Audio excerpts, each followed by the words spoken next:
Newsfirst, Newsline with Faraz Shaukat Ali. And a very good evening to you and a warm welcome to Newsline Live.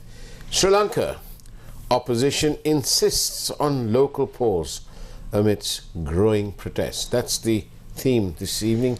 My guest is Lihini Fernando, attorney at law and council member, Moratuwa Municipal Council.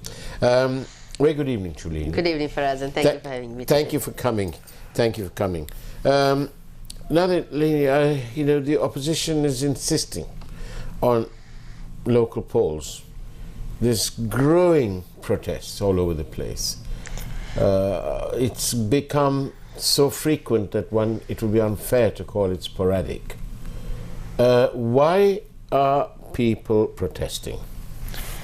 Actually, Faraz, it's not a case of whether the opposition is requesting for local elections, because we are a democracy. Now, local elections was due to happen a year ago, and it is due. And then this is the people's right, people's democratic right, which is granted to them by the Constitution. A rule of a country must ensure that elections are held duly at the correct time.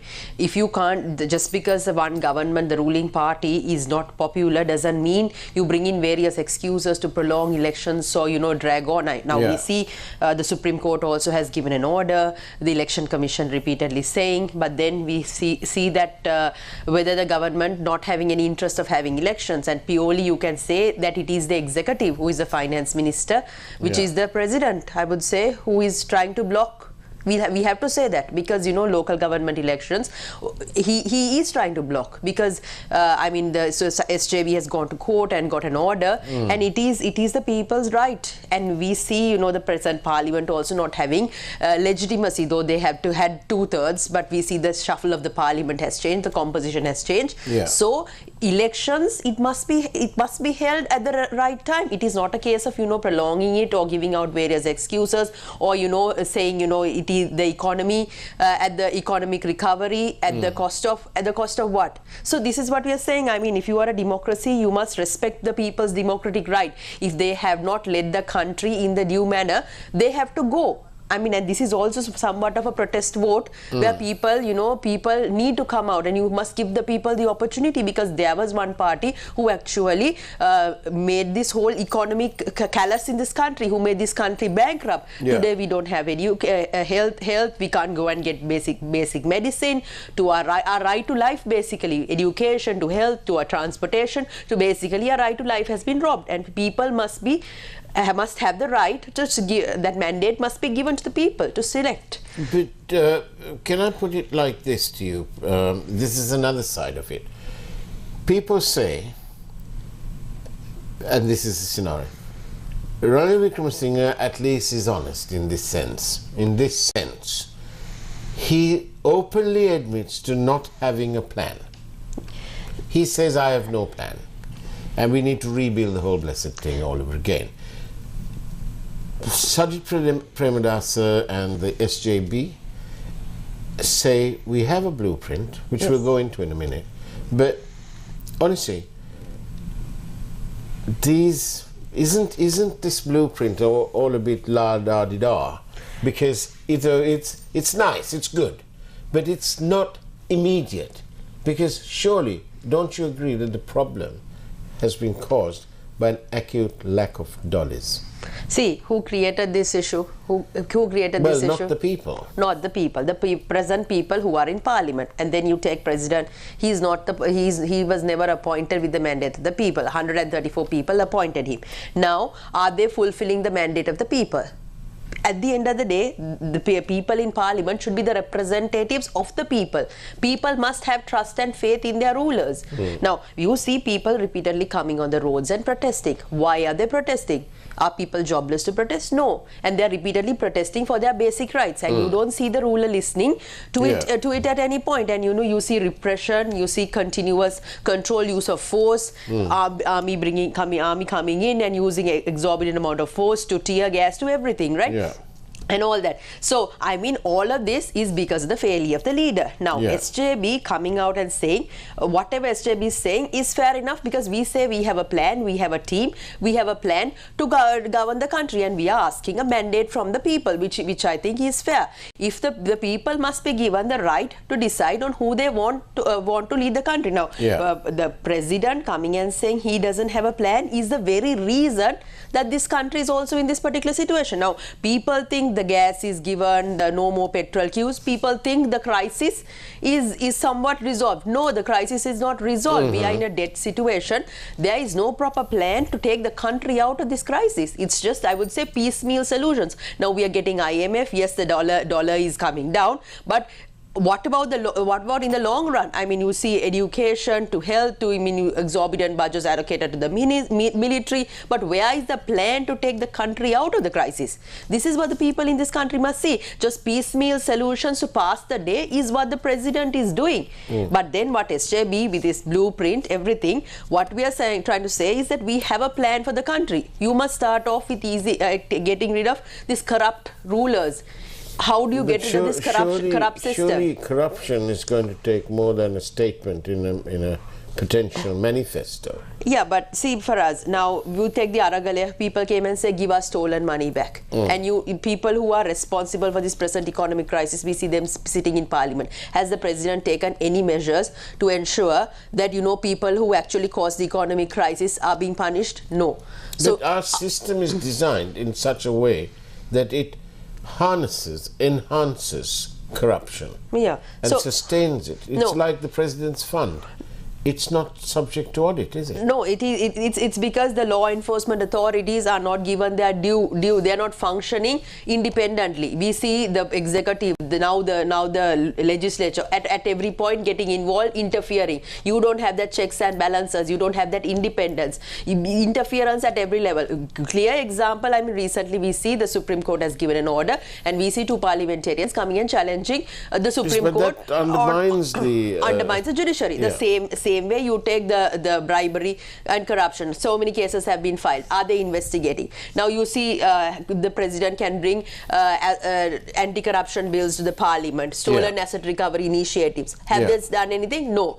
So this is what I'm saying. It's just, cushioning the same people who caused this economic mess, giving them a cushion to, prolonging their stay, ensuring that their power is sustained so that, if you drag on elections at a later point, they can come back to power. What is the reason? Who is scared of the elections right now? It is the SLPP, because they cannot go to the roads, they cannot go near their constituents because they are unpopular. So president is buying time. President is fulfilling the mandate of the 134 people that elected him. He is not fulfilling the mandate of the 20. Of course, he doesn't have a mandate, but he doesn't fulfill the wishes of the 22 million people. That is why people are coming onto the road and protesting.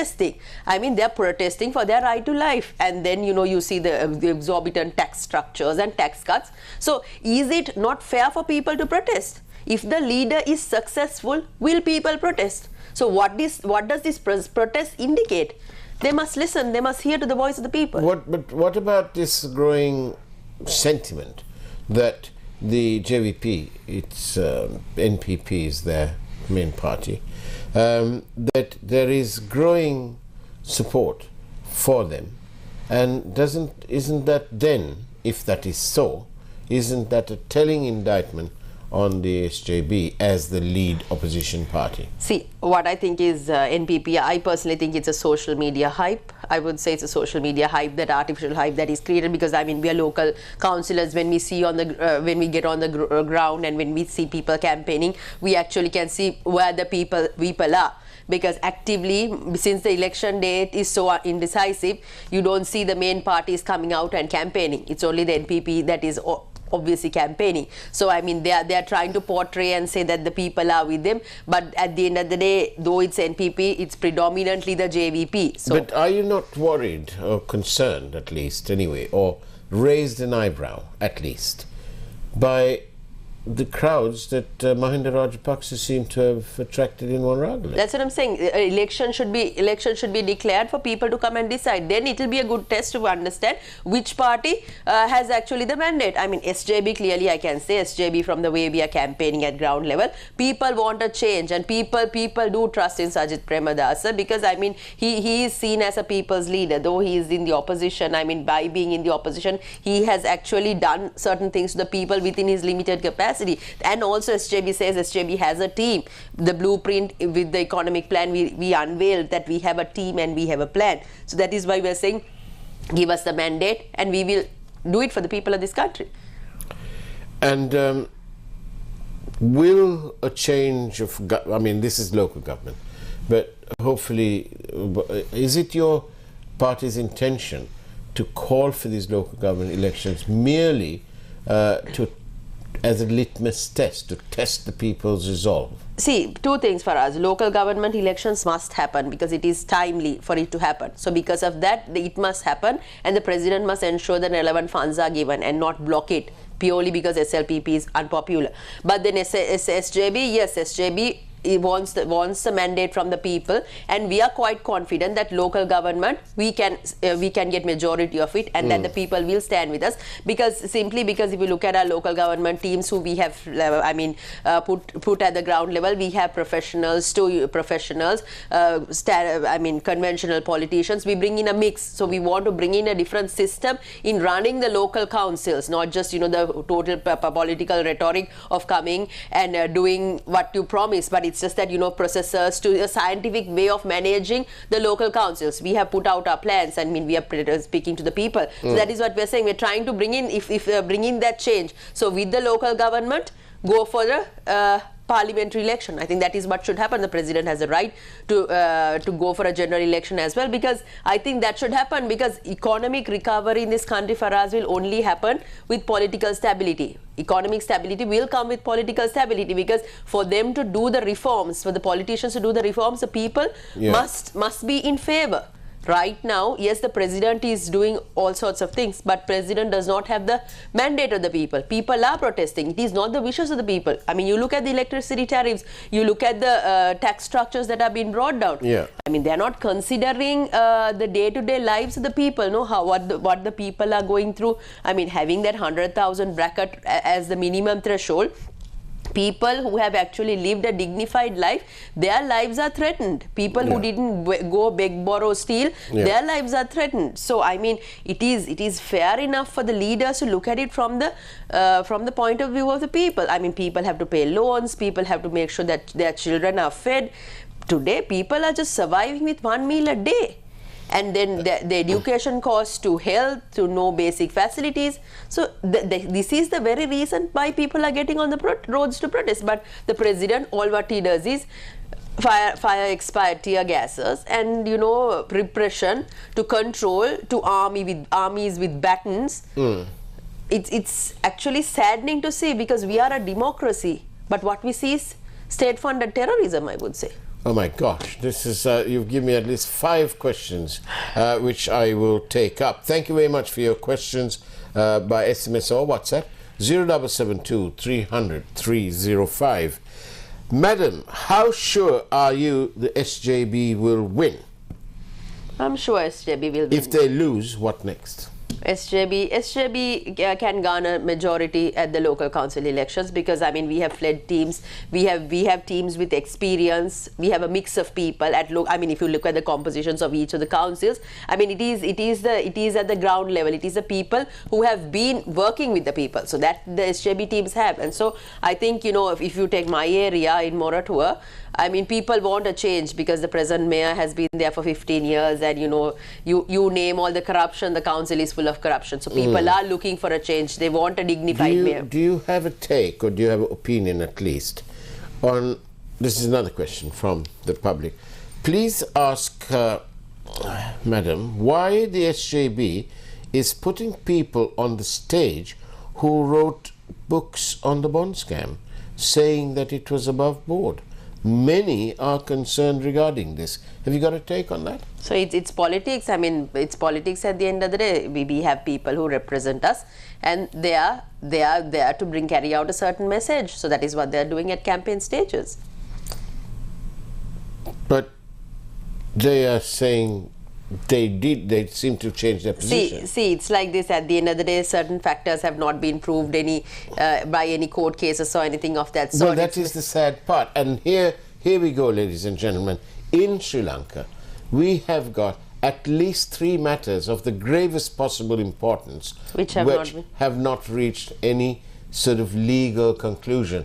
And that is one already mentioned by Lihini Fernando, of course, the so-called bond scam. The second part of it, the second of these important matters, happened as recently as the 9th of May, I think it was, when people emerged from one of Sri Lanka's most fortified locations, Temple Trees, and carrying batons and so on, homemade or otherwise, and went unchallenged to Golface, where they created absolute mayhem, attacking the innocent protesters. No action to this day has been taken. And the third, but certainly not the last, and in terms of importance, of one of the most important matters, and that is the Easter tragedy. Today we don't know if there was a mastermind, who's the mastermind, wasn't there a mastermind, and was it also coincidental? And one family clearly benefited from that attack in terms of the voting. After this break, we'll come back. We're in conversation with Lihini Fernando, potential member of the SJB at the Morotua Council. We'll see you on the other side of the break.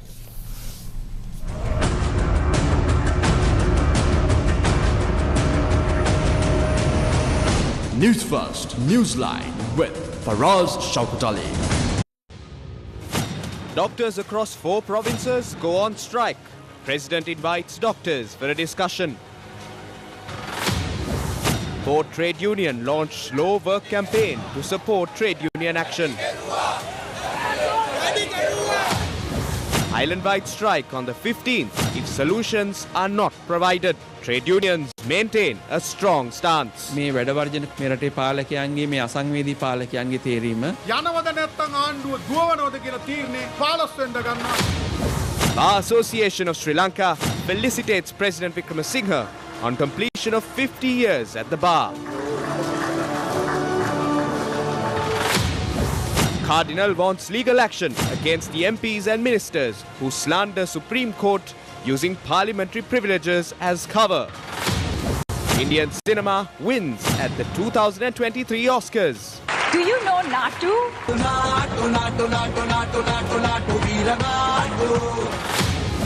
New Zealand claimed last ball victory in the first test in Christchurch. Sri Lanka's hopes of reaching the World Test Championship final evaporate.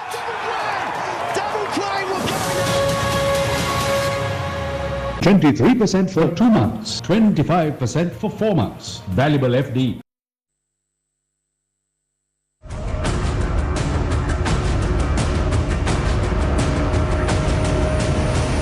News First, Newsline with Faraz Shaukat Ali. And welcome back to Newsline Live. I'm in conversation with Ms. Lihini Fernando, who's from the SJB, of course. Lihini, what do you say about these? I've just mentioned 3 matters, the gravest possible consequences for this country and its people. And there's no legal conclusion to any of those 3 things I said.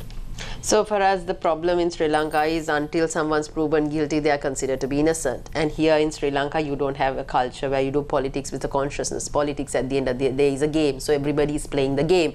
So I mean, we need to have that, bring in that ethical way of doing politics. So until that is brought in, everybody will play the game in politics. So this is what I'm saying. When people came for a system change, people want that difference. People want honest people, politicians who will keep to their word. Not when they come to power that they play a different game. That is what people are asking. So I mean, you can't expect political parties also to change their strategies overnight. So they are also playing the game accordingly, I would say. Well, it's very it's common to it's common to all parties. So I think everybody. But as a person who is obviously campaigning to represent the people, aren't you concerned that the people, the very people that the Aragale wanted out, are now conducting meetings attended by apparently big crowds? I am concerned. I am concerned because at the end of the day, for us, we saw how the political rhetoric in this country fooled the people. No politician came and spoke the right thing to the people. We saw, I mean, previous government, when Gotabaya Rajapaksa came, their Saubhagya, Dakma, to everything, how they portrayed, and what did they at the end of the day deliver? This whole political rhetoric. Now we see the same thing happening again and saying when we come to power, we are going to catch all the rogues. But you know, it is again a rhetoric. You need somebody who will run this country in a scientific manner, who will be able to call a spade, who will be able to bring in right processors, tell the people, communicate the hard truth, and have the conviction to deliver. But Lihini Fernando, you know, I hear what you say, but you know,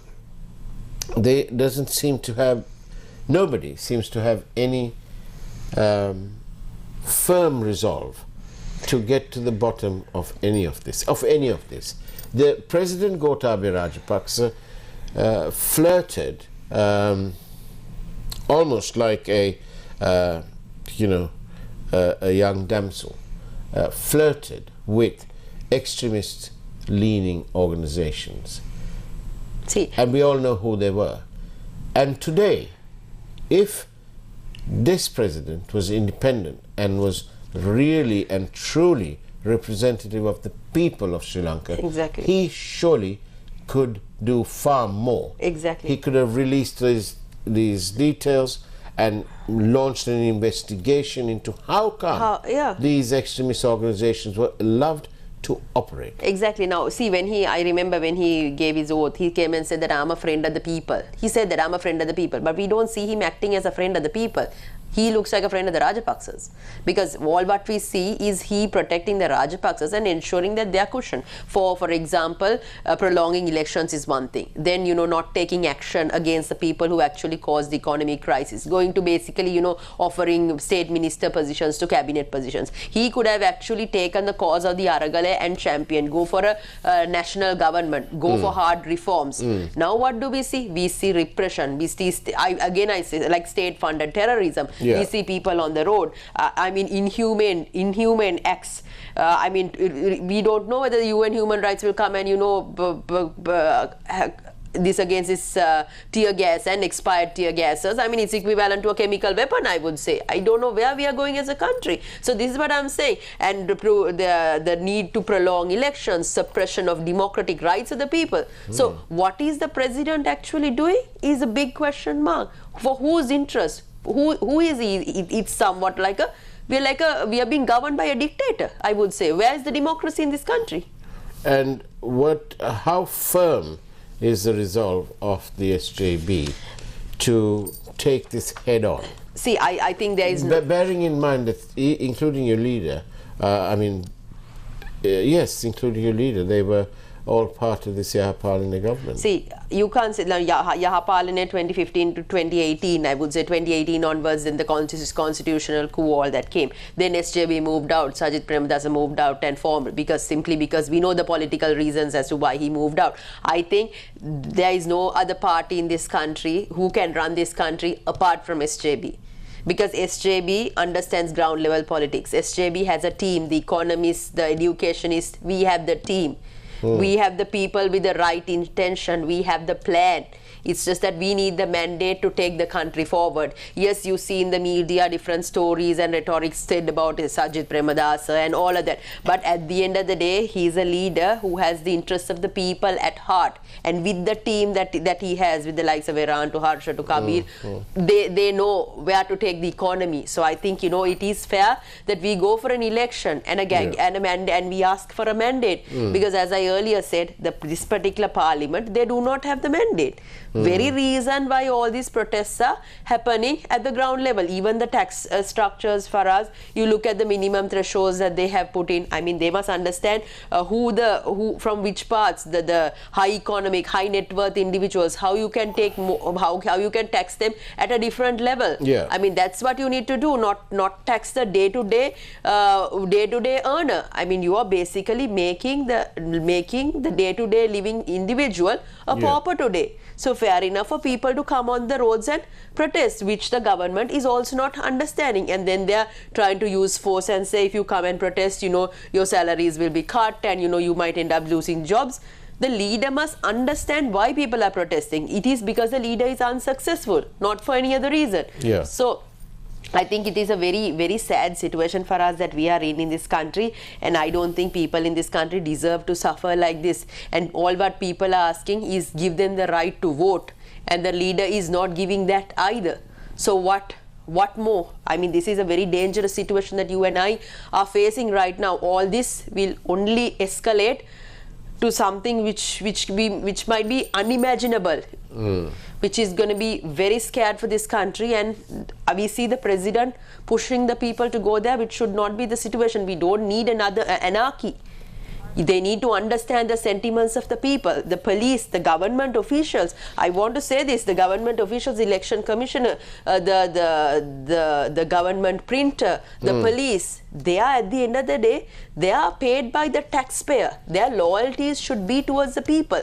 We have the executive, the legislature and the judiciary. All these three arms, they must work in sync. And now we saw the judiciary giving a certain decision when the executive is trying to suppress the people's democracy, where the judiciary came and gave a decision saying where they reaffirmed the legislative authority of the parliament. The financial authority of the parliament was affirmed by the judiciary because the executive was undermining it. So the same way we need all these organs to work in sync, and the same way we need the government officials to take responsibility and not to bow down to the politician, because we have seen repeatedly how the politician has taken this country to a unimaginable chaos. Had the government officials stood up against these politicians, the situation would have been different. I think, in the government printer, the election commissioner, they need to step up at this point, and then they need to be empowered, and the parliament also must come out strongly.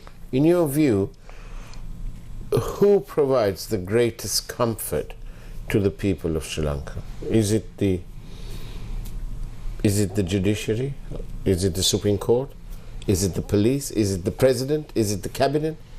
Is it the leader of the opposition? Who? I think, we are a three-tiered structure. Yeah. All these three institutions as checks and balances. Yes, but currently the people who are, occupying these three positions, the executive. See, the executive is not, the executive, I would say, is a dictator. Executive, it does not represent the mandate of the people. Right. The legislature. So the people can't find solace there. The legislature, he says he will work towards economic recovery, but economic recovery cannot be at the cost of, sacrificing people's democracy. He must understand a true democracy. If it's a true democracy, he must ensure whilst he does the economic recovery, the domestic, the democracy is also maintained. The executive, the legislature, the mandate of the people is vested in the legislature. Why not the legislature act in a different sense?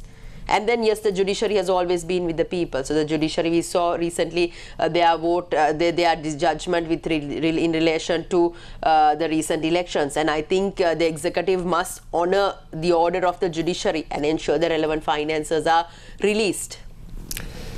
Are you able to give an assurance, you yourself, that you will not play the same political game that various current and previous government have played? This is a question coming out. They're slightly adjusted because they want you to give assurance that the SJB won't do it, but because you can't do that, can you give an assurance yourself? See, it's like this. I came to politics to represent change, and we stand for change, and we are young politicians. We don't want to, say the same political rhetoric right throughout, and we repeatedly say that SJB is a team. So if we have democracy within the party, I mean, and then if there is anything, we will be able to call out, and that is the political culture and the difference that we want to bring in.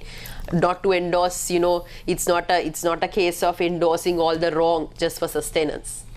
Lihini Fernando, thank you very much for being on Newsline Live and for, as usual, being so upfront and open. And I certainly hope that the local government elections will be held. Let's wait and see what sort of rabbits are pulled out of the proverbial presidential hat.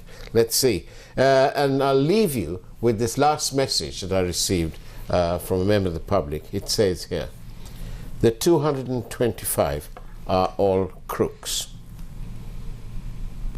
All of them. That's the way it was. It's now time for the primetime news from News First, the primetime news team. Take care, have a great evening as much as you can, and as always, God bless you all.